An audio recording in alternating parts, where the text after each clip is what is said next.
So hello students, চলে এলাম আজকে একটা নিউ ভিডিও নিয়ে আমাদের চ্যানেল RDCI-তে।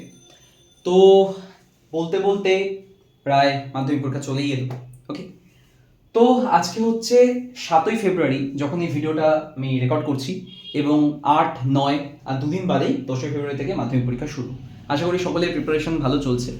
তবে এই ভিডিওটা যেটা হচ্ছে, এই ভিডিওটা আমি, যদি স্টুডেন্টরা এই মুহূর্তে এই ভিডিওটা দেখে থাকে, আমি বলবো নিজেরা না দেখে গার্জেনদের হাতে ফোনটা দিয়ে দাও। এই ভিডিওটা চলা অবস্থাতে গার্জেনদের হাতে ফোনটা দিয়ে দাও, তোমাদের ভিডিওটা দেখার দরকার নেই, কারণ কি ভিডিওটায় যা বলবো সেটা তোমাদের উদ্দেশ্যে নয়, অ্যাকচুয়ালি এটা সকল গার্জেনদের উদ্দেশ্যে। ঠিক আছে, তো তোমরা ভিডিও দেখছো, দেখতে পারো, ফ্রি থাকলে দেখতে পারো, আদারওয়াইজ যদি পড়ার এই মুহূর্তে পড়ে থাকো তাহলে পড়ো, ফোন বাবা বা মা যে আছে গার্জেনের হাতে দিয়ে দাও। ঠিক আছে, আমি এই ভিডিওটায় আপনি করে মেনশন করবো, বিকজ এই আজকের ভিডিওর মাধ্যমে যে বার্তাগুলো দিতে চাই সেগুলো সকল রেসপেক্টিভ গার্জেনদেরকে আমি দিতে চাই। সেটা হচ্ছে, স্বাভাবিকভাবেই আমাদের 10 তারিখ থেকে পরীক্ষা শুরু হচ্ছে মাধ্যমিকের। ঠিক আছে, অনেক গার্জেনরা নিয়ে যাবে স্টুডেন্টদেরকে তাদের এক্সাম সেন্টারে, যেখানে সিট পড়েছে সেখানে নিয়ে যাবে। আমি ধরেই নিচ্ছি যে বেশিরভাগ স্টুডেন্টের মায়েরাই নিয়ে যান, মানে এইসব জায়গায়, মানে পরীক্ষার সময় না, মানে আমি দেখেছি যে বাবারা খুব কম নিয়ে যান, অনেক স্টুডেন্টের বাবা নিয়ে যান, বাট মানে যদি 100% হয়, 100%-এর মধ্যে 80% ক্ষেত্রে মায়েরাই এক্সামে নিয়ে যায়, আর 20% ক্ষেত্রে বাবারা নিয়ে যান। বা অনেক সময় বাবা মা একসাথে যান, কিন্তু বাবারা অফিসের কাজের জন্য, ব্যস্ততার জন্য অনেক সময় থাকতে পারেন না স্পটে এক্সাম চলাকালীন, মায়েরা কিন্তু থাকেন। এবার বিভিন্ন যে এক্সাম সেন্টার, কথা কথা একটা এক্সাম সেন্টার আছে, সেই একটা স্কুল, এই স্কুলে সিট পড়েছে। এবার স্কুলের আশেপাশেই কোনো জায়গায় হয়তো গার্জেন্সরা বিভিন্ন জায়গায়, মানে যারা মানে সকলের মায়েরাও তো একে অপরের বান্ধবী, তাই না, সকলে তো সকলে কোনো না কোনো জায়গায় হয়তো বসে ওয়েট করেন স্টুডেন্টদের জন্য। ঠিক আছে, বসে ওয়েট করেন, তারা একটু নিজেদের মতন করে একটু গল্প করেন, একটু সময় কাটান। তো সময়টা তো কাটাতে হবে, কারণ 3.5 ঘন্টার পরীক্ষা, তো গার্জেনদেরকে তো একটু সময় কাটাতে হবে না। তো যাই হোক, তো সকলের গার্জেনরা একসাথে থাকেন।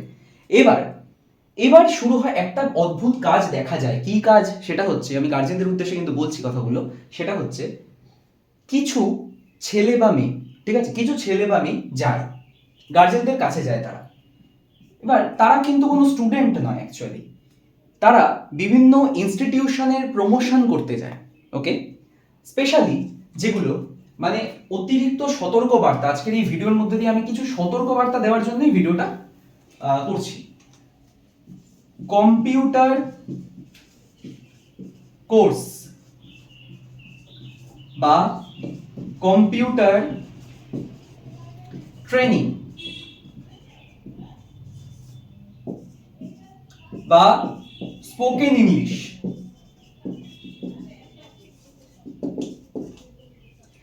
স্পোকেন ইংলিশের কিছু ইনস্টিটিউশনের ছেলেমেয়েরা যায়, কম্পিউটার কোর্সের কিছু ছেলেমেয়েরা যায় ইনস্টিটিউশনের তরফ থেকে, কম্পিউটার ট্রেনিং এর ইনস্টিটিউশনের তরফ থেকে কিছু ছেলেমেয়ে যায়, গার্জেনদের কাছে যায়। গার্জেনদেরকে কিছু লিফলেট, নর্মাল লিফলেট যেমন হয়, আমার কাছে এর মতো কোনো লিফলেট নেই, আমি দেখাতে পারছি না। লিফলেট মানে সকলেই জানে, ক্যাটলগ যেগুলো, মানে মায়েরা আশা করি বুঝবেন, ক্যাটলগ বিভিন্ন, মানে সোনার বিভিন্ন দোকানে যে ক্যাটলগ, মানে লাইক সোনার দোকানে, শাড়ির দোকানে যে ক্যাটলগ পাওয়া যায়, এবার ওরকমই লিফলেট বা ক্যাটলগস কিছু নিয়ে যায়, গার্জেনদেরকে দেবে, আপনাদেরকে দেবে।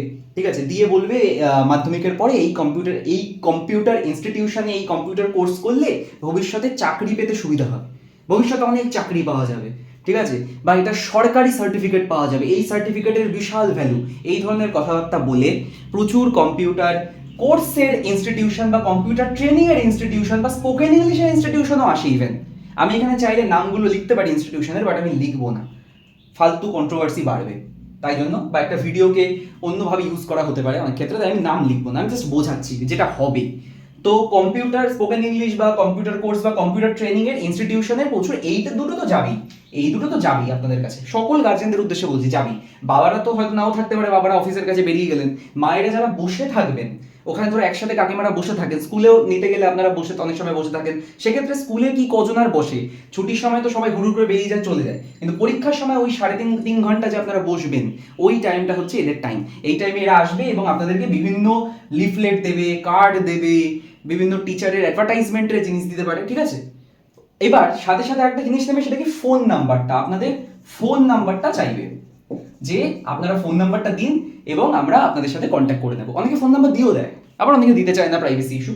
এবার ফোন নাম্বারটা মাধ্যমিক যেদিকে শেষ হবে তার পরের দিন থেকে ফোন আসতে শুরু হয়ে যাবে, যে এই আপনাদের নাম্বার এইটা দিয়েছিলাম, আমাদের এই এই আমাদের সেন্টারে, আমাদের ইনস্টিটিউশনে কম্পিউটার কোর্স চলছে, এই কম্পিউটার ট্রেনিং চলছে, সরকারি সার্টিফিকেট, তারপরে হচ্ছে আরও অনেক কিছু শোনা যাবে, সরকারি সার্টিফিকেট, এই সার্টিফিকেট চাকরি পেতে হেল্প করবে, এই সেই অনেক কিছু।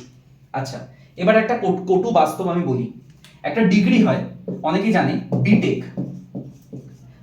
ডিগ্রি হয়, ঠিক আছে, ইঞ্জিনিয়ারিং ডিগ্রি। কিন্তু এখন ঘরে ঘরে 4 থেকে 5 জন করে বিটেক করা ছেলেপেলে বসে আছে, ঘরে ঘরে বসে আছে, তাদের সিভি, তাদের সার্টিফিকেট কোম্পানি ছুঁড়ে ফেলে দিচ্ছে লিটারালি। সেখানে কম্পিউটার কোর্স আর কম্পিউটার ডিগ্রির কি অকাত আছে, কম্পিউটার ট্রেনিং এর কি অকাত আছে অ্যাকচুয়ালি। হ্যাঁ, সরকারি চাকরিতে এখন জয়েন করতে গেলে কম্পিউটারের টেস্ট হয় ছোট, সেটা সারা জীবন কম্পিউটার নিয়ে যে পড়াশোনা করেনি, আর্টসের স্টুডেন্ট হোক, কমার্সের স্টুডেন্ট হোক, সায়েন্সের স্টুডেন্ট হোক, সে ধরো কম্পিউটার নিয়ে পড়াশোনাই করেনি, সে সামান্য 2 থেকে 3 মাস ইভেন ইউটিউব থেকেও কম্পিউটার শিখে সেই পরীক্ষা পাশ করে যায়। 2 থেকে 3 মাস অন্য কোনো নর্মাল কোনো ইনস্টিটিউশন থেকে, যেমন ইউথ আছে, সরকারি ইউথ আছে, তারপর অন্য ছোট ছোট ইনস্টিটিউশন আছে, এখান থেকে শিখে চাকরি বাকরি পেয়ে যায়, বা কম্পিউটারের একটা সার্টিফিকেট থাকলে ভালো হয়। কিন্তু সেটার একটা সময় আছে। এইচএস এর পরে যদি এইচএস হয়ে যায়, এইচএস এর পর যদি কম্পিউটার কোর্স করে কেউ, সেটা ঠিক আছে। মাধ্যমিকের পরে কম্পিউটার কোর্সের কোনো অ্যাকচুয়ালি টেকনিক্যালি ভ্যালু নেই, ঠিক আছে। অনেকে আসবে বলবে না মাধ্যমিকের পরে করে না, বাহ, আচ্ছা তাহলে মাধ্যমিকের পরে যদি 7 থেকে 8 মাসের কম্পিউটার কোর্সে সে ঢুকেই যায়, তাহলে সে সেমিস্টারে পড়া করবে কখন? এখন তো ইয়ার সিস্টেম উঠে গেছে, এখন তো সেমিস্টার সিস্টেম চলে এসেছে ক্লাস 11-12-এ। তো 6 মাসে সেমিস্টার হওয়ার কথা, আমরা তো জানি, আমরা তো টিচার, 6 মাসে সেমিস্টার হওয়ার কথা, সেই সেমিস্টার 3.5 থেকে 4 মাসে কমপ্লিট হয়ে যাচ্ছে, মানে একটা গোটা বই। আর এখন একটা ব্যাপার আছে, ক্লাস 11 এর জন্য একটা বই নয়, এখন ক্লাস 11 এর দুটো বই, মানে হচ্ছে সেমিস্টার 1 এর সেপারেট বই, সেমিস্টার 2 এর সেপারেট বই। তো একটা বই যেটা আগে 1 বছর পড়া হতো, সেটা এখন 4 মাসের মধ্যে কমপ্লিট করতে হবে। সে বই পড়বে নাকি কম্পিউটার ট্রেনিং সেন্টারে কম্পিউটার শিখতে যাবে? আবার এখানে একটা বিষয় আছে, অনেকে এটা হয়, অনেক গার্জেনরা করেন, আমি এটা গার্জেনদেরকে দোষ দেবো না অ্যাকচুয়ালি, কারণ গার্জেনরা না বুঝেই করেন এটা। সেই কম্পিউটার কোর্স বা কম্পিউটার ট্রেনিং ইনস্টিটিউশনের ছেলেপুলেরা যায়, কিছু গিয়ে প্রমোশন করে আসে তাদের, এবং তারপরে স্টুডেন্টরা বোকা হয়ে এখানে ভর্তি হয়ে যায়। তারা কি বলে আমি আপনাদের বলে দিচ্ছি, তারা বলে সেটা হচ্ছে ক্লাস 11-12 এর কম্পিউটার, দুটো সাবজেক্ট থাকে ক্লাস 11-12 এ, একটা হচ্ছে কম্পিউটার অ্যাপ্লিকেশন আর একটা হচ্ছে কম্পিউটার সায়েন্স। দুটো সাবজেক্ট থাকে, যারা সায়েন্স আর্টস কমার্স নেবে, এই সায়েন্স আর্টস কমার্স তিনটেতেই কম্পিউটার অ্যাপ্লিকেশন থাকে, আর সায়েন্সে কম্পিউটার সায়েন্স থাকে। যাই হোক, এই দুটো কম্পিউটারের সাবজেক্ট। স্বাভাবিকভাবে এই দুটো সাবজেক্টে কম্পিউটারের থিওরি পার্টটা বেশি থাকে, প্র্যাকটিক্যালের পার্টটা অল্প থাকে। এবার এই ট্রেনিং ইনস্টিটিউশনগুলো কি করে, কম্পিউটার কোর্সের যারা ইনস্টিটিউশন, তারা এসে কি বলবে আপনাকে, যে আমরা ক্লাস 11 আর 12 এর কম্পিউটার অ্যাপ্লিকেশন, কম্পিউটার সায়েন্স, এই দুটো সাবজেক্ট পুরো রেডি করে দেব, এবং কম্পিউটার কোর্সের ডিগ্রি সার্টিফিকেটও দেব বলবে। আলটিমেটলি করাবে ওরা কোডিং বা হচ্ছে প্রোগ্রামিং। তাও সম্পূর্ণ করাবে না, আধা হাতছাড়া করাবে। কোডিং প্রোগ্রামিং প্রাইভেট সেক্টরে চাকরির জন্য লাগে, কিন্তু কোডিং প্রোগ্রামিং যেটা অর্ধেক, মানে আধা হাতছাড়া করাবে। যারা ওইসব বিভিন্ন সেন্টার আছে, সেন্টারের মাথায় যারা বসে আছে, সেন্টারে যারা শেখানোর জন্য আছে, তারা নিজেরাও এক্স্যাক্টলি পুরোটা জানে না, ঠিকঠাক কোডিং প্রোগ্রামিং তারা নিজেরাও জানে না। তো তারা বলবে কোডিং প্রোগ্রামিং আমরা শেখাবো, কিন্তু তারা নিজেরাই জানে না কোডিং প্রোগ্রামিং ঠিকঠাক করে। সব জায়গায় একই ব্যাপার, সব কম্পিউটার ট্রেনিং ইনস্টিটিউশনে একই জিনিস হয়ে রয়েছে, ঠিক আছে। আচ্ছা, এগুলো তো গেল কোডিং শেখাবে নাকি তারা নাকি পুরো থিওরি পড়িয়ে দেবে। লিটারালি ঠেঙ্গা। আজ অব্দি এটা হয় না কোনো কম্পিউটার কোচিং ইনস্টিটিউশন। আমি নৈহাটিতে, ব্যারাকপুর থেকে শুরু করে, শ্যামনগর থেকে শুরু করে, ইছাপুর, পলতা, জগদ্দল, কাকিনাড়া, হালিশহর, কাঁচরাপাড়া, প্রচুর ইনস্টিটিউশনের নাম বলে দেবো। অনেকগুলো নাম করা ইনস্টিটিউশন ইভেন অনেক আছে, যাদের নাম আমি বলে দিতে পারি, কিন্তু আমি বলবো না, কন্ট্রোভার্সি বাড়বে ফালতু। তো তারা এসে বলবে যে আমরা এই দুটো সাবজেক্টের থিওরি আর প্র্যাকটিক্যাল পুরো রেডি করে দেবো। থিওরি তো কিছুই তারা করাবেই না, অসম্ভব, লিখে বা হাতে সই করে দেবো। কেউ যদি এরপরে ভর্তি হয়, তারা 2 মাস বাদে এসে বলবে, এই ভিডিও নিচে কমেন্ট করে বলবে যে আমি ঠিক বলেছিলাম। থিওরি তারা করাবে না, প্রথম কথা, যে মুখে বলবে, ঢপ মারবে। আর কোডিং প্রোগ্রামিং এটার আধা হাতছাড়া বেসিকটা করাবে, ঠিক আছে, মানে বেসিক মানে তারা নিজেরা যতটুকু জানে, আমি সোজা কথা ওইটুকু করাবে। আর হচ্ছে যেটা আদার্স প্র্যাকটিক্যালের যে জিনিসগুলো, ধরো লাইক নোটপ্যাড। আরে নোটপ্যাড সামান্য, মানে কি বলবো, একটা ক্লাস 5-6 এর বাচ্চা ছেলেও জানে নোটপ্যাড কিভাবে ইউজ করে। ওয়ার্ড শেখাবে, ওয়ার্ড একটা 5 এর বাচ্চাও জানে। এক্সেলও একটা 6-7 এর বাচ্চা এখন জানে। ওগুলো আলাদা করে শিখে হবে, ওই 5 থেকে 6,000 টাকা নিয়ে নেবে। 5 থেকে 6,000 টাকা নিয়ে নেবে, ব্যাস হয়ে গেল। 5 থেকে 6,000 টাকা নিয়ে নেবে, হয়ে গেল। ওই বলবে সরকারি সার্টিফিকেট। প্রথম কথা, সরকারি সার্টিফিকেট বলে কিছু হয় না অ্যাকচুয়ালি। সার্টিফিকেট সরকারি কিছু হয় না, আমি বলে দিচ্ছি সার্টিফিকেটের গল্পটা কি হয় অ্যাকচুয়ালি, এটা অনেকেই জানে না। সার্টিফিকেট, সরকারি সার্টিফিকেট বলে কিছু হয় না। প্রত্যেক ইনস্টিটিউশনের নামের নিচে যদি এইটা থাকে, আরইজি নাম্বার মানে রেজিস্ট্রেশন নাম্বার। রেজিস্ট্রেশন নাম্বার প্রত্যেকটা কোচিং ইনস্টিটিউশন বা অনেক কোচিং ইনস্টিটিউশনের রেজিস্ট্রেশন নাম্বার থাকে, অনেক কম্পিউটার ট্রেনিং সেন্টারের কেউ রেজিস্ট্রেশন নাম্বার থাকে। এটা মানে সরকার তাদেরকে রেজিস্টার করেছে, কিন্তু তা বলে সরকার এটা বলে দেয়নি যে এরাই সব থেকে বিশাল বড়, এরাই মহান, এরাই ভালো শেখায়, এরাই এরকম বলে দেয়নি। সত্যি একটা কথা বলবো, এখন সামান্য কিছু টাকা খাওয়ালেও অনেক কিছু হয়, এটা সকলে জানি। Cruel truth of this society, of our country, টাকা খাওয়ালে সব কিছু হয়। রেজিস্ট্রেশন নাম্বার বার করা কোনো বিষয় না, কোনো ট্রেড লাইসেন্স বার করা কোনো ব্যাপার না, রেজিস্ট্রেশন নাম্বার বার করা কোনো ব্যাপার না। তারপরে আইএসও সার্টিফিকেট বলে একটা জিনিস হয়, আইএসও সার্টিফিকেট আইএসও নাম্বার দেওয়া থাকে, অনেক কোচিং ইনস্টিটিউশনের নামের নিচে আইএসও নাম্বার দেওয়া থাকে, এটাও কোনো ব্যাপার না এখন বার করা।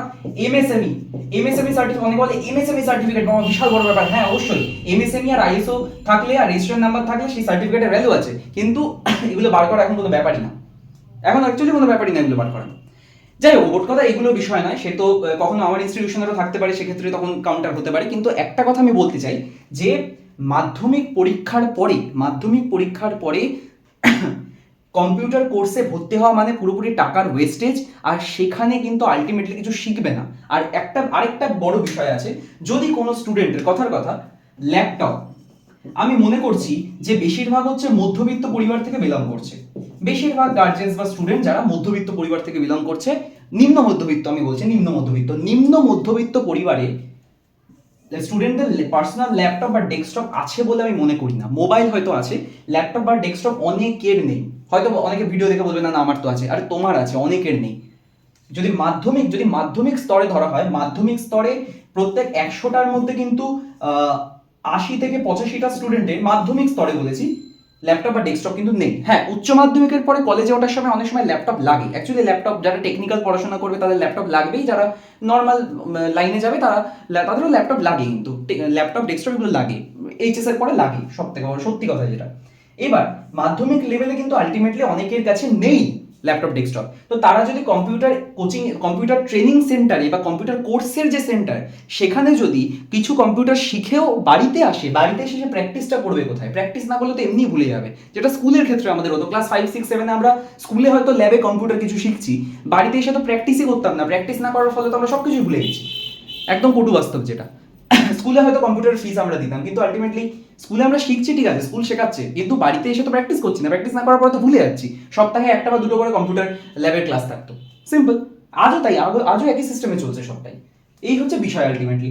তো গার্জেনদের কাছে এটা রিকোয়েস্ট যে কোনো কম্পিউটার ট্রেনিং ইনস্টিটিউশন বা কম্পিউটার কোর্সের যদি কোনো কেউ যায় প্রমোশন করতে, সেই কাগজ দয়া করে একসেপ্ট করবেন না, এবং নিজের ফোন নাম্বার তো দয়া করে দেবেনই না। হ্যাঁ, তবে একটা জিনিস আমি অবশ্যই বলে দেবো সাথে, সেটা হচ্ছে অনেক ইনস্টিটিউশন তৈরি হয় স্টুডেন্টদের দিয়েই, কিন্তু অ্যাকচুয়ালি আমি বলি এদের কাগজ একসেপ্ট করবেন।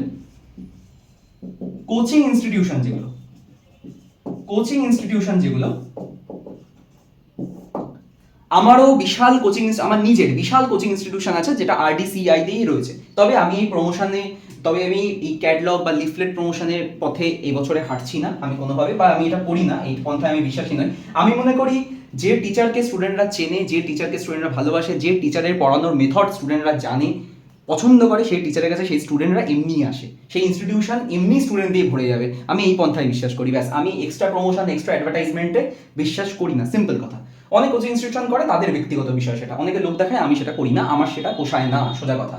তো কোচিং ইনস্টিটিউশন যারা আছে, কোচিং ইনস্টিটিউশন মানে বলেই দিচ্ছি খুলে, যারা ক্লাস 11 এবং 12-এ যে কোনো ক্লাস, মানে যে কোনো সাবজেক্ট, সে বাংলা হোক, ইংরেজি হোক, history, geography, political science, nutrition, chemistry, physics, maths, biology, psychology, EVS, nutrition, তারপরে ম্যাথামেটিক্স, স্ট্যাটিস্টিক্স, এই সমস্ত 11-12-এর বিভিন্ন সাবজেক্ট বা বিভিন্ন বিষয়, তাদের কোনো টিচারের যদি লিফলেট সেই ক্লাসে সেই সাবজেক্টগুলো পড়ানো হয়, সেরকম যদি কোনো টিচারের লিফলেট, ক্যাটলগ, অ্যাডভার্টাইজমেন্ট কার্ড যদি কেউ বিলি করতে যায়, বা কোনো কোচিং ইনস্টিটিউশনের অ্যাডভার্টাইজমেন্ট যদি আপনাদের কাছে যায়, সেগুলো অ্যাকসেপ্ট করুন। কিন্তু কোনো কম্পিউটার, বারবার বলছি, কোনো কম্পিউটার কোর্স, কম্পিউটার কোর্সের কোনো কাগজ অ্যাকসেপ্ট করবেন না, ফোন নাম্বারও দেবেন না ভুল করে। আবার এই যে বললাম এই কোচিং ইনস্টিটিউশন আবার এরকম আছে, কম্পিউটার কোচিং ইনস্টিটিউশন যেগুলো, be clear, computer coaching institution যেগুলো যাবে, কম্পিউটার কোচিং ইনস্টিটিউশনও যায়। কম্পিউটার কোচিং ইনস্টিটিউশন মানে কোনগুলো? যেগুলো হচ্ছে কম্পিউটার পড়ায়, থিওরি পড়ায়, যে টিচাররা বা ইনস্টিটিউশনগুলো থিওরি পড়ায় অ্যান্ড প্র্যাকটিক্যাল করায়।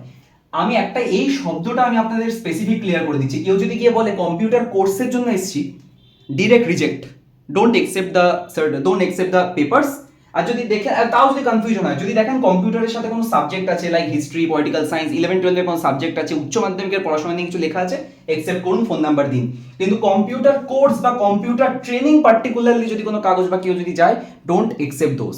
ঠিক আছে, আমি এগুলো বারবার বলে দিচ্ছি। অ্যান্ড আরেকটা স্পেশালি আমি কিছু স্পেসিফিক ইনস্টিটিউশনের নাম কিছু বলবো, সেগুলো আমি আমার হোয়াটসঅ্যাপ গ্রুপে বাই ভয়েস মেসেজ বাই মেসেজের মধ্যে দিয়ে বলে দেবো। ইউটিউবে অনলাইন ওপেন প্ল্যাটফর্মে আমি বলতে চাইছি না। তো চলো, এটা হচ্ছে গার্জেনদের উদ্দেশ্যে এটা বলা, এবং গার্জেনদের আরেকটা কথাও বলার, সেটা হচ্ছে কি, পরীক্ষা সকলেই মানে আপনারা জানেন পরীক্ষা রয়েছে 10 তারিখ থেকে। তো স্টুডেন্টদের কাইন্ডলি মোটিভেট করুন, একদম একদম শেষ পর্যায়ে এসে পৌঁছেছে এই মুহূর্তে এক্সট্রা কোনো বার্ডেন, আমার মানে অ্যাজ আ টিচার হিসেবে আমার এত বছরের অভিজ্ঞতা দিয়ে আমি বলতে পারি যে এই মুহূর্তে লাস্ট মোমেন্টে কোনো বার্ডেন আরও বেশি বিগড়ে দিতে পারে সব সিচুয়েশনকে। যতটুকু প্রিপারেশন হয়েছে ততটুকুই করুক, ততটুকুই দেখুক, এই দুদিনে যেটুকু যা দেখতে পারবে, শরীরের ওপর এক্সট্রা ধকল না দেওয়ার। স্টুডেন্টদের উদ্দেশ্যে একটা কথা বলি, সেটা হচ্ছে রাত জেগে পড়ার দরকার নেই, ব্যাস। আর 2 দিন আছে, 2 দিন কেউ ভুল করে রাত জাগতে যাবে না, রাত জেগে পড়বো দরকার নেই, রাত জেগে পড়া নয়। রাতে এই 2 দিন রাতে, 2 দিন মানে আজকে কত তারিখ আছে, 7 তারিখ, 8 তারিখ, 9 তারিখ, 3 দিন 3টে রাতে প্রপার ঘুম, টাইমে টাইমে খাওয়া, এবং ঠিকঠাক টাইমে উল্টোপাল্টা না খাওয়া। প্রথম কথা, উল্টোপাল্টা না খাওয়া, বাইরের কোনো ফাস্ট ফুড না খাওয়া, 3 দিন রাতে প্রপার ঘুম এবং ঠিকঠাক টাইমে খাওয়া দাওয়া করা। এটা হচ্ছে এই 3 দিন দরকার সবার আগে, ঠিক আছে? তারপরে বাকি যা টাইম আছে তারপরে ভাই পড়ো, যতটুকু দরকার ততটুকু পড়ো, বেশি এক্সট্রা ওভারলোড নেওয়ার দরকার নেই, তাতে আরও বিগড়াবে। শরীর খারাপ একবার যদি হয়ে যায় তাহলে কিন্তু সর্বনাশ। ঠান্ডা জল কম ঘাটো, ঠিক আছে? দরকার ছাড়া বাইরে বেশি বেরিয়েও না। টেস্ট পেপার প্র্যাকটিস করো। আমি যেরকম আগের ভিডিওগুলোতে বলে দিয়েছি যে আননোন কোয়েশ্চেনগুলো দেখো, ঠিক আছে? ব্যাস, এটাই বলার লাস্ট মন্ত্র। এগুলোই আমার গার্জেনদের বলা, যে স্টুডেন্টদের কনস্ট্যান্ট মোটিভেট করতে থাকুন এবং ওদের পাশে থাকুন, ওদেরকে। আর এই মুহূর্তে আমি গার্জেনদেরকে পার্সোনালি একটা রিকোয়েস্ট করবো, এই মুহূর্তে বকাবকি না করতে, যে আরে তোর আরে পরীক্ষা চলে এসেছে, তুই আজকে এই সাবজেক্টটা শেষ করতে পারলি না, আরে এই কোয়েশ্চেনটা করতে কতক্ষণ লাগে, হ্যাঁ তা না, এগুলো নয় কাইন্ডলি প্লিজ। এই 2-3 দিন কোনো রকম বকাবকি নয়, কোনো রকম এক্সট্রা শাসনের দরকার নেই। তারা যতটা পারছে ততটা করুক, নিজের তরফ থেকে যতটা দেওয়ার, বেস্ট দেওয়া তারা দেবে, এবং এটাই আত্মবিশ্বাস আমারও। অ্যান্ড স্টুডেন্টদের নিজেদের প্রতি আত্মবিশ্বাস আরও বেশি থাকা উচিত। বকাবকি এই মুহূর্তে করলে আত্মবিশ্বাস আরও ডাউন হবে, সিম্পল। আর স্টুডেন্টদের উদ্দেশ্যে এটা বলার যে আর কয়েক ঘন্টা বাকি, মানে আর 48 ঘন্টার একটু বেশি বাকি। তো চলো, যেমনভাবে প্রিপারেশন করছো করতে থাকো সকলে। তো আজকে যদি থাকলো, টাটা, বাই বাই। আর গার্জেনরা অবশ্যই এই কথাগুলো মাথায় রাখবে। সো নমস্কার, বাই।